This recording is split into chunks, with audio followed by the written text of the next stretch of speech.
to David Cameron, who has spoken earlier from Downing Street. And I know I speak for Michael in saying how sad I am that he has decided to step down, but obviously I respect that decision. I've known David Cameron for a very long time, and I believe he's been one of the most extraordinary politicians of our age.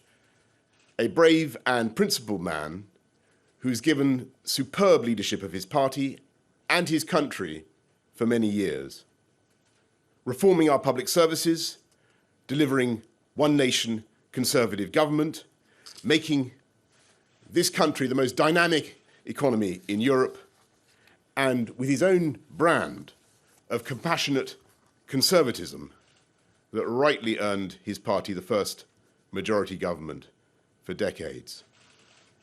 It was his bravery that gave this country the first referendum on the European Union for 43 years, the first time that many of us have had the chance to vote explicitly on this question. Today, I think all of us politicians should thank the British people, because in a way they have been doing our job for us. They hire us to deal with the hard questions, and this year we gave them one of the biggest and toughest questions of all. Some people are now saying that was wrong and that the people should never have been asked in this way. I disagree. I believe it was entirely right and inevitable, and indeed that there is no way of dealing with a decision on this scale except by putting it to the people. Because in the end, this question is about the people. It's about the right of the people of this country to settle their own destiny.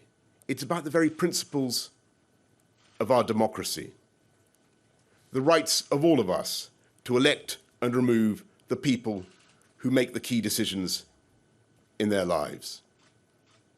And I think that the electorate have searched in their hearts and answered as honestly as they can, and as Gisela says, in a poll on a scale the like of which we have never seen before in this country, they have decided that it is time to vote to take back control.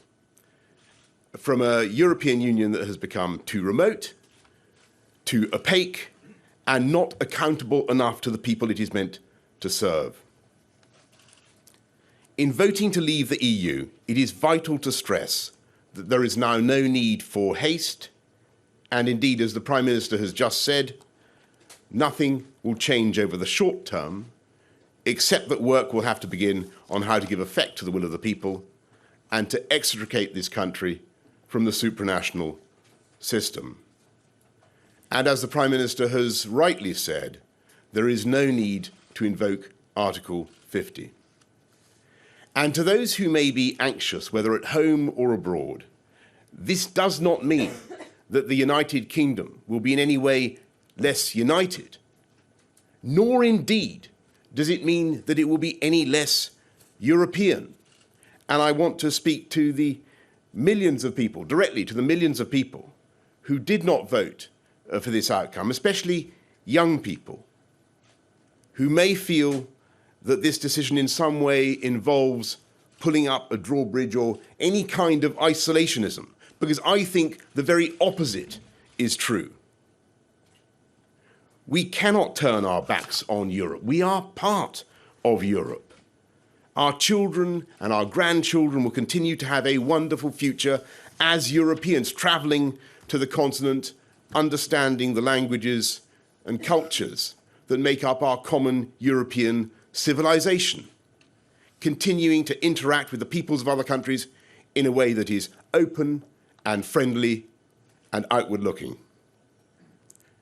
And I want to reassure everybody that, in my view, as a result of this, Britain will continue to be a great European power, leading discussions on foreign policy and defence and intelligence sharing and all the work that currently goes on to make our world safer. But there is simply no need in the 21st century to be part of a federal system of government based in Brussels that is imitated nowhere else on earth. It was a noble idea for its time. It is no longer right for this country.